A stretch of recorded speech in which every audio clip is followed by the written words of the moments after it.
Constable തള്ളിക്കോളൂ.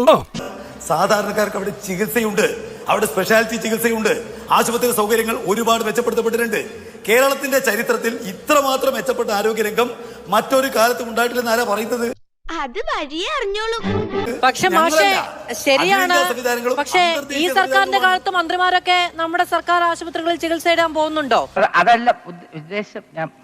ഉയർന്നിട്ടുണ്ട്, പോകുന്നുണ്ടോ ഈ സർക്കാരിന്റെ കാലത്ത്? സംശയം അല്ല, ഞങ്ങൾക്ക് സംശയമൊന്നുമില്ല, ഞങ്ങൾക്ക് ഉറപ്പുണ്ട്. സംസ്ഥാനത്തെ മന്ത്രിസഭയിലുള്ള അംഗങ്ങളടക്കം മുഖ്യമന്ത്രിയുടെ കാര്യം പറയുന്നില്ല, അദ്ദേഹം ഒരു വിദഗ്ധ ചികിത്സ തേടി പുറത്തു പോയതാണ്.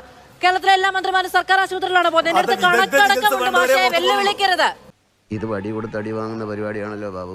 തദ്ദേശ മന്ത്രി എം.പി. രാജേഷും ഭാര്യയും ചികിത്സയ്ക്കെത്തിയത് എറണാകുളത്തെ സ്വകാര്യ ആശുപത്രിയാണ്. വൈദ്യുതി മന്ത്രി കെ കൃഷ്ണൻകുട്ടിയും ഭാര്യയും ചികിത്സയ്ക്കെത്തിയത് കൊച്ചി. ഞാൻ പറയട്ടെ, അല്ലല്ല മാഷിന് വെല്ലുവിളിച്ചല്ലേ, പറയാന്നേ, പറഞ്ഞിട്ട് പോകുന്നേ. ദൈവമേ, മൂർഖനെയാണല്ലോ ചവിട്ടിയത്. നിങ്ങൾ പറയരുത്, നിങ്ങൾ അങ്ങനെ പറയാൻ പറ്റില്ല. നിങ്ങളും 2-3 പേരും ഗവൺമെന്റിനെ പറയാ, ഞാൻ സംസാരിക്കുമ്പോ നിങ്ങൾ ഇടപെടുക, അത് അനുവദിക്കാൻ പറ്റില്ല. നല്ല മനുഷ്യൻ, പക്ഷെ മണ്ടനാന്ന് തോന്നുന്നു.